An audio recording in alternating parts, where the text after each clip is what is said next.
Diz assim a palavra do Senhor.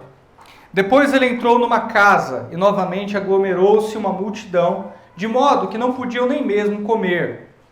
Quando seus familiares souberam disso, saíram para impedi-lo, pois diziam: ele está fora de si. E os escribas que tinham descido de Jerusalém diziam: ele está possuído por Beelzebu, é pelo chefe dos demônios que expulsa os demônios.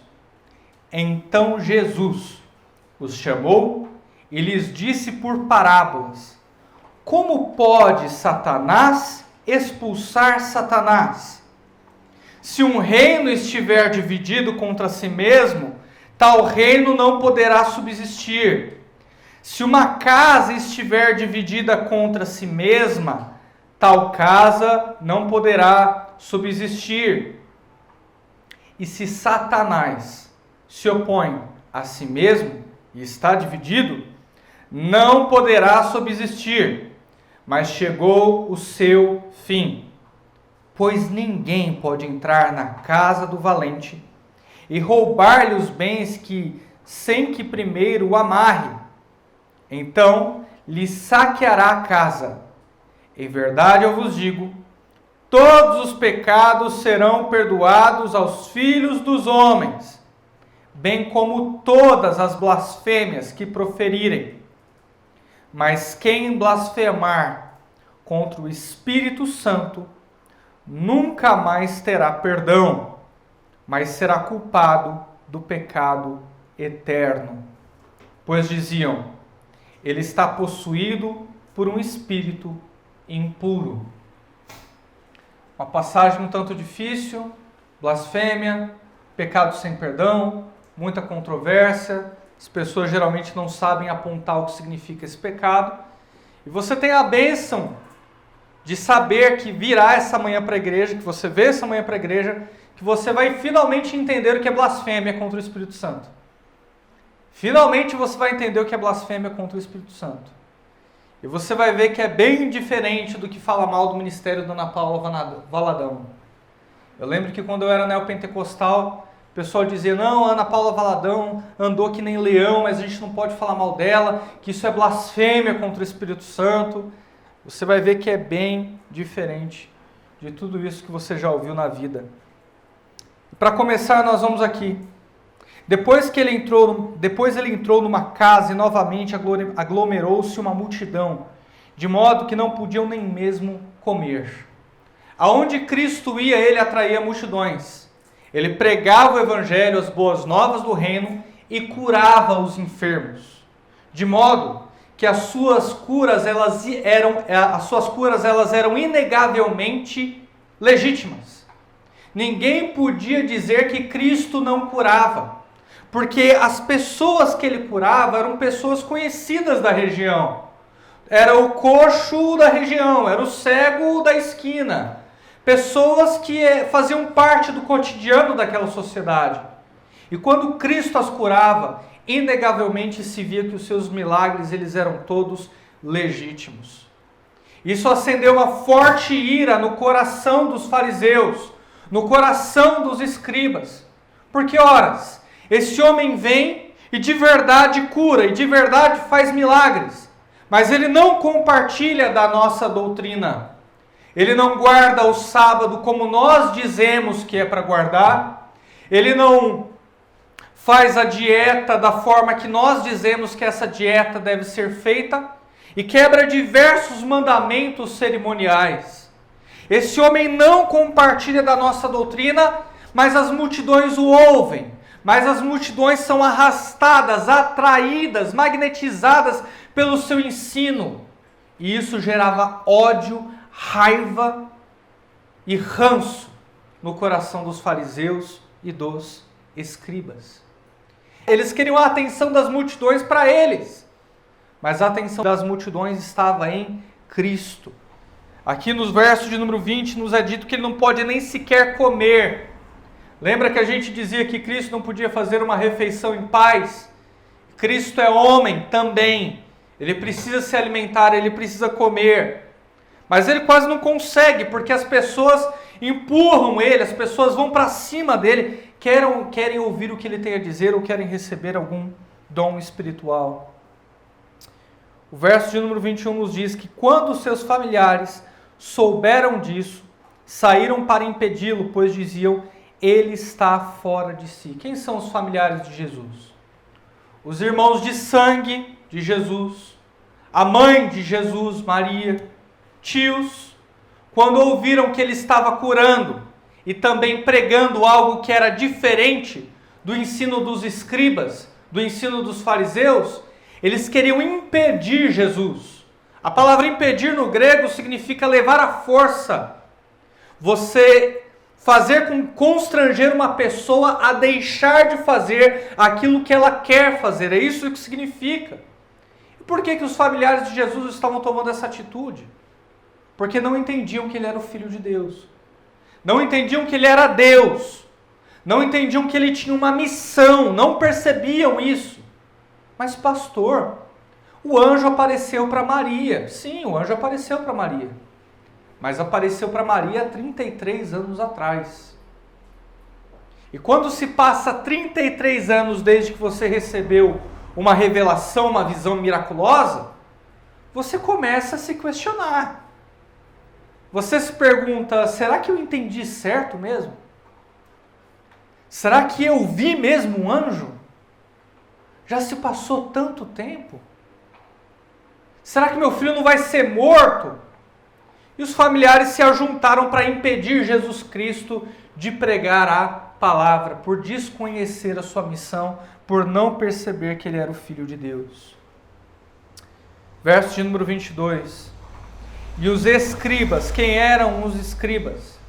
Escribas nada mais é do que os copistas da lei. A gente não entende bem isso porque hoje em dia a gente imprime lá, aperta print na impressora, imprime várias folhas para nós, mas na época não tinha impressora, não tinha nem sequer imprensa. Então, para que eles pudessem receber a palavra de Deus e transmitir a palavra de Deus para outras pessoas, eles precisavam copiar à mão mesmo. E tinha toda uma técnica envolvida no ato de ser escriba. Essa tarefa começou com Esdras lá no Antigo Testamento e foi passada para uma geração que já se identificava com essa vocação e que se dedicava a copiar a lei para espalhar ela entre o povo de Israel. Lembre-se que o povo de Israel ficou um grande período sem templo, sem poder sacrificar. Lembre-se também que dentro do templo tinha o altar. Ou seja, o templo era um grande açougue que jorrava sangue o dia inteiro. As pessoas levavam animais ali para serem sacrificados. Mas o templo foi destruído. E porque o templo foi destruído, acabou o sacrifício. Tudo que restou para eles era a lei. Eles começaram então a se dedicar a estudar a lei, a copiar a lei, a transmitir a lei uns para os outros. Sinagogas, ou seja, grupo de ajuntamentos, foram feitos na tentativa de estudar aquela lei. Ou seja, precisava de vários rolos para estudar a lei em diversas sinagogas. Alguns rabinos chegaram a dizer, inclusive, que o estudo da lei, a leitura da lei, substituiu o sacrifício. Então os escribas, eles tinham uma tarefa importante. Escriba era uma grande vocação. Nem todo escriba era fariseu, e nem todo fariseu ele era escriba, mas muitos escribas, em sua vocação, eram fariseus, faziam parte daquele partido político que queria pureza, que desafiava o povo a viver legalisticamente cada ponto da lei. E esses escribas, que tinham descido de Jerusalém, a sede deles era em Jerusalém, diziam de Jesus, está possuído por Belzebu. É pelo chefe dos demônios que ele expulsa os demônios. Foi isso que os escribas ousaram falar. Existem poucas substâncias na terra tão mortíferas quanto o ódio. Ao que nós poderíamos comparar o ódio? Veneno? Tortura? Condições? Doenças? Eu não sei. Mas o ódio, ele é mortífero. O ódio, ele cega as pessoas. Deixa elas violentas. Olha o que eles disseram sobre o meu mestre, sobre o seu mestre. Disseram que Jesus estava endemoniado. Puro ódio. Cegos pelo ranço. E disseram essas palavras, começaram a espalhar, olha, ele faz milagre, mas é por Beelzebu, é por Satanás, é pelo chefe dos demônios, ele não faz milagre porque é enviado de Deus. Não! Ele está possuído por um espírito maligno. É isso que disseram a respeito de Jesus. O ódio. O ódio cega. Quem era Beelzebu? Beelzebu não era uma figura hebraica, era uma figura do povo pagão. Beelzebu era um deus muito popular entre os pagãos, que significa Senhor dos Palácios. E como os hebreus e como os israelitas, eles eram muito zombeteiros, eles gostavam de caçoar dos povos vizinhos, eles tinham verdadeira aversão a estrangeiros. Eles falavam a palavra Beelzebu de uma forma que foneticamente não soava como chefe dos palácios ou príncipe dos palácios, mas soava como Senhor das moscas. Ah, esse Deus pequeno deles aí não é chefe dos palácios nada, é Senhor das moscas no máximo. Caçoava, zoava com a religião dos estrangeiros. Mas eles entendiam, desde já, que por trás daqueles deuses feitos por mãos humanas, eram espíritos malignos que atuavam. Eram entidades e potestades demoníacas que estavam ali por trás, manipulando aqueles falsos deuses e escravizando o povo na mentira. Era assim que eles liam. Não mudou muita coisa entre nós evangélicos, né? Eu já expulsei muitos demônios e algumas vezes eu já vi pessoas expulsando demônios, falaram, quem está aí? Aí a pessoa dizia uma entidade do candomblé, da Umbanda. Eu não sou umbandista, eu não sou do candomblé, eu não conheço as entidades. Mas ele diz, eu sou o Exu, sou o Tranca-Rua, eu sou o Pombagira. Aí a pessoa que estava expulsando demônio assimilava. Ah, você é a Pombagira? Então sai, Pombagira. Ué, virou umbandista? Virou do candomblé? É tudo demônio. Pombagira, Exu, Tranca-Rua são entidades do baixo espiritismo que não tem nada a ver com a fé cristã. E quando a gente reconhece que esses são demônios ou que essas são entidades, nós estamos dizendo que essa religião é verdadeira, então toma cuidado. Não precisa chamar demônio pelo nome, não. Não importa quem você é, não importa como você entrou, em nome de Jesus, sai! É isso que nós devemos fazer. Mas os hebreus, os israelitas, eles eram mais evangélicos do que a gente imagina. Então eles pegavam as entidades das outras religiões, eles diziam, é por Beelzebu que ele está expulsando. Então Jesus os chamou e lhes disse por parábolas, como pode Satanás expulsar a Satanás? Jesus Cristo conhecia o coração dos homens e sabia o que diziam a respeito dele. Então ele mandou chamar os escribas. É a primeira vez no Evangelho de Marcos que nós vemos ele mandar chamar os escribas. Mandar chamar os fariseus. Quando não te ofende, você não tira satisfação. Quando algo não te atinge, você não busca saber quem falou. Mas Cristo se sentiu ofendido. Cristo se viu ferido. E ele manda chamar os escribas. Chama eles aqui que a gente vai conversar. Eu tenho uma pergunta para vocês. Como pode Satanás, o inimigo das nossas almas, expulsar a Satanás? E ele começa a contar duas parábolas, ou seja, anedotas com uma conclusão, anedotas com uma lição, a fim de mostrar a tolice do argumento dos escribas e dos fariseus. Como pode Satanás expulsar Satanás? Verso de número 24. Se um reino estiver dividido contra si mesmo, tal reino não poderá subsistir. Ué, se as potestades maiores estão expulsando as menores, esse reino ele está dividido. Esse reino não tem concordância. Esse reino não está andando em unidade, ele vai se autodestruir. Vai implodir de dentro para fora, ele vai se corroer. Não é possível que eu esteja expulsando por Satanás. É impossível que outro demônio seja expulso por um demônio, por uma entidade, seja superior ou não. Cristo está mostrando a tolice do argumento deles. Israel sabia muito bem o que é ter um reino dividido. Afinal, a história do rei Davi foi assim. O seu filho, Absalão, quis tomar o lugar do pai, dividiu o reino. Se havia um povo que sabia o que é ter uma guerra civil, esse povo é o povo de Israel. De modo que quando ele disse, olha, se um reino estiver dividido não pode subsistir, eles sabiam muito bem qual era o recado de Jesus. Nós já passamos por isso na nossa história. Vocês sabem que esse reino se destrói. E ao que tudo indica, o reino de Satanás não está sendo destruído. Eles ficaram emudecidos. Vocês veem que eles não têm argumentos contrários contra Jesus.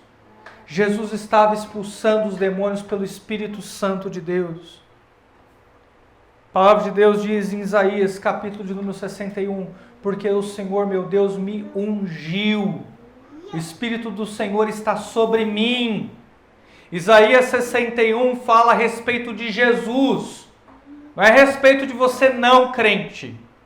O Espírito do Senhor está sobre mim. Está falando a respeito de Jesus para pregar o ano aceitável do Senhor e pregar a liberdade aos que estão presos. É a respeito de Jesus. É sobre Jesus que repousa o Espírito do Senhor. Verso de número 26. E se Satanás se opõe a si mesmo e está dividido, não poderá subsistir, mas chegou o seu fim.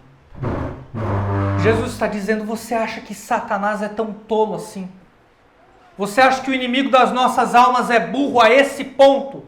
De se dividir e militar contra o seu próprio reino? É claro que ele não é. Ele é astuto. Ele é persuasivo, ele não vai fazer algo do gênero. É o que ele está dizendo aqui. Verso de número 27. Jesus mostra qual é a sua missão. Que ele está fazendo algo contrário daquilo que os escribas e fariseus o acusam. Pois ninguém pode entrar na casa do valente e roubar-lhe os bens, sem que primeiro o amarre, então lhe saqueará a casa. Esse verso é um verso muito conhecido e um verso muito mal interpretado também. Porque sobre esse verso, muitos cristãos, quando vão expulsar um demônio, dizem assim, está amarrado, está amarrado, está amarrado, eu te amarro, em nome de Jesus. Está amarrado mesmo, isso é verdade. Está amarrado há mais de 2000 anos. E não foi você quem amarrou. Foi Jesus Cristo quem amarrou. O sentido dessa parábola de Jesus é muito simples. Não é nada complexo. Qualquer um que estivesse ali ouvindo na audiência poderia perceber facilmente o que ele queria dizer. Em outras palavras, Jesus Cristo estava dizendo o seguinte: tenta roubar a casa do Anderson Silva. Tenta roubar a casa do The Rock para você ver. Tenta roubar a casa do José Aldo, do Popó. A mão livre, sem arma. Tenta roubar a casa dele para você ver o que acontece. Ele vai te bater. Ele vai acabar com você. O valentão, ele é preparado. O valentão, ele vai bater em você. Se você quiser roubar a casa de alguém que sabe lutar, você precisa primeiro amarrar o valente, deixá-lo imobilizado e assim tirar os bens da casa dele. Cristo está dizendo, eu não estou expulsando os espíritos malignos por Beelzebu.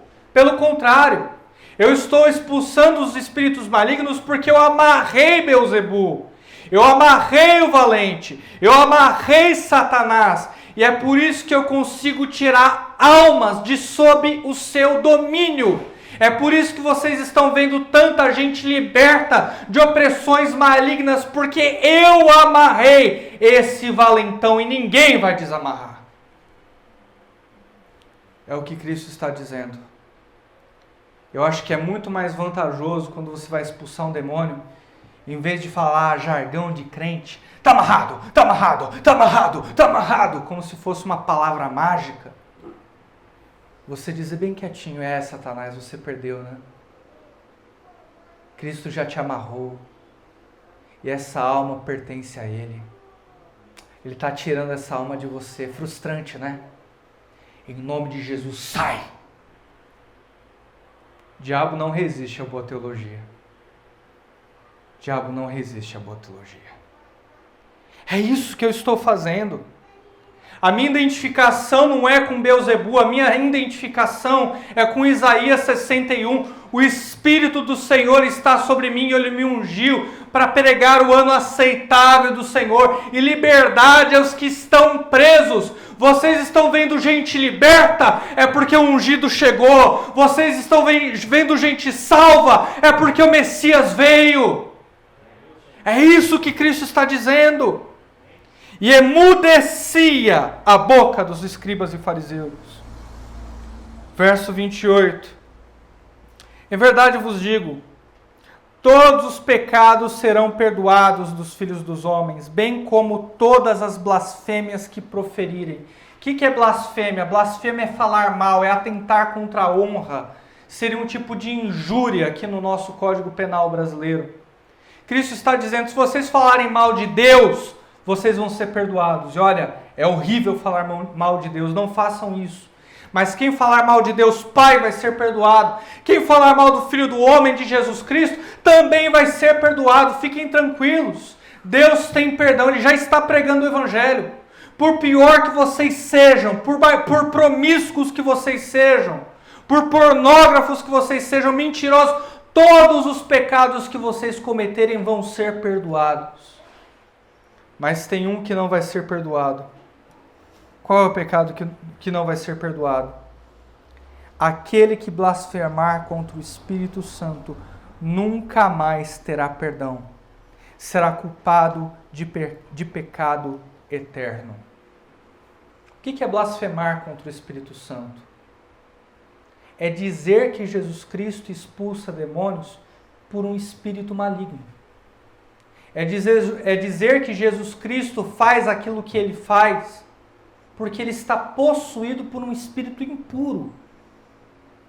Isso é blasfêmia contra o Espírito Santo. Porque o Espírito de Cristo não é um espírito impuro, não é um espírito sujo, é o Espírito Santo. Isaías 61. O Espírito do Senhor está sobre mim. Isso é blasfêmia contra o Espírito Santo. Nada mais do que isso. E é possível cometer esse pecado hoje? Não, não é possível. É impossível cometer esse pecado hoje. É um pecado que caiu em desuso. Por quê?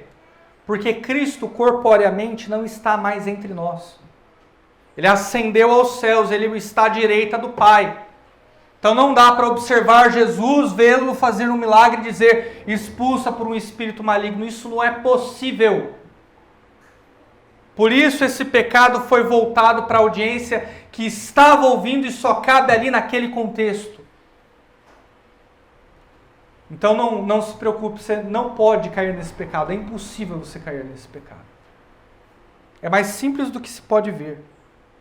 Mas por que, pastor, não tem perdão? Por que é blasfêmia? Eu entendi o que é blasfêmia contra o Espírito Santo. Eu entendi que é dizer que Cristo expulsa por um espírito maligno. Mas por que, pastor, que é um pecado sem perdão? Aquele que blasfema contra o Pai está perdoado. Aquele que blasfema contra o Filho está perdoado. Mas quem blasfema contra o Espírito Santo não. Por que, pastor? Porque aquele que chegou nesse ponto de ver em carne o Filho de Deus, fazendo diversos milagres, e cumprindo tudo aquilo que se referia sobre ele no Antigo Testamento. apontar e dizer é por espírito maligno que ele faz esse ministério. Aquele que chega nesse ponto está tão cego pelo ódio, tem um coração tão cauterizado pelo pecado. O pecado possui de uma forma tão grande que consequentemente só lhe resta o dia do juízo. É um coração tão duro que não tem mais remédio para esse coração. Passou do ponto de conversão. Passou do ponto de conversão. É mais ou menos o piloto de avião que está naquela pista pronto a decolar. E tem um certo ponto da pista que ele tem que atingir a velocidade X. E se ele não atingir a velocidade X, ele precisa abortar o voo, porque ele não pode decolar mais, ele vai cair. Naquele ponto ele precisa ter a velocidade X para decolar. Mais ou menos isso. Os fariseus passaram do ponto e não atingiram a velocidade. Passaram do ponto de conversão. Viram o Filho de Deus e não o reconheceram como tal. Veio para os que eram seus e os seus não o receberam. Pelo contrário, disseram que ele estava possuído por um espírito maligno. Mas a todos que o receberam, deu-lhes o direito de serem chamados filhos de Deus, aos que creem no seu nome. Você e eu somos chamados a crer no Evangelho. Mas quem blasfemar contra o Espírito Santo nunca mais terá perdão, mas será culpado de pecado eterno, pois diziam, ele está possuído por um espírito maligno. No próprio verso 30 ele explica o 29. Ele explica o que é a blasfêmia contra o Espírito Santo. Dizer que Jesus está possuído por um espírito maligno. Nesse contexto, eu tenho duas aplicações básicas para você. Vamos dizer 3. A primeira, não se deixe cegar pelo ódio. Eu sempre trabalho com o meu coração para não ser cego pelo ódio, para não ser ferido pelo ódio. Quando eu vejo que as minhas palavras estão trabalhando no meu coração, para gerar uma animosidade, para gerar ranço, eu paro de falar sobre a pessoa e começo a orar por ela. Não permita que o ódio tome espaço no seu coração. Porque foi exatamente isso que os fariseus fizeram. Eles estavam cegos pela inveja, cegos pelo ódio, a ponto de apontar Cristo e dizer, esse tem espírito maligno. É isso que o ódio faz comigo e faz com você. Que a gente tem as atitudes mais absurdas e mais nocivas. Que sejamos capazes de fazer o que há de mais absurdo contra outro ser humano feito à imagem de Deus. Ódio. Que ninguém aqui essa manhã se esqueça que foi o ódio que fez com que Hitler matasse os judeus. Que foi o ódio que fez com que muitos escravizassem os negros aqui no Brasil há décadas atrás. Que ninguém aqui essa manhã se esqueça que foi o ódio que fez com que se atentasse um crime contra o nosso atual presidente da República, ferindo-o no estômago. Foi por conta do ódio. Não sejamos cegados pelo ódio. O ódio, em qualquer razão, em qualquer circunstância, ele nunca é legítimo. Nada justifica o ódio. Segundo ponto, agora que você entendeu que blasfêmia contra o Espírito Santo é dizer que Cristo está possuído por um espírito maligno e que esse pecado nem pode sequer ser cometido nos dias de hoje porque Cristo está nos céus, entenda que você pode apontar e julgar as heresias que estão aí fora. Não tenha medo se você ver algo que não condiz com a palavra na Igreja Batista da Lagoinha. Não tenha medo de apontar algo que você vê que não condiz com a palavra na Igreja Assembleia de Deus Vitória em Cristo. Não tenha medo de apontar para os adventistas, Testemunhos de Jeová, a Igreja dos Santos dos Últimos Dias e dizer, isso não está de acordo com a palavra de Deus. Vai sem medo, você não está blasfemando contra o Espírito Santo. Você está discernindo, você está percebendo que aquilo não se encontra na Escritura. E é exatamente o que Deus quer de você porque Cristo mesmo diz: errais por não conhecer a Escritura e nem o poder de Deus. Terceiro ponto. O mundo espiritual, ele existe, ele é atuante. Existem pessoas ao nosso redor que estão possessas por um espírito imundo. Existem pessoas que são influenciadas por espíritos impuros. E você, como cristão, tem a obrigação de repreender, dizer em nome de Jesus: sai dele. E quando o fizer, não se sinta tentado a usar jargões evangélicos, a ungir com óleo, a dizer está amarrado, nada dessas bobagens gospel. Perceba que aquela alma está aprisionada justamente porque Deus a ama. E o diabo sabe que Deus a ama. O diabo sabe que ela é alvo do amor e do carinho de Deus. Portanto, chegue com interesse naquela vida. E não de mostrar a sua espiritualidade.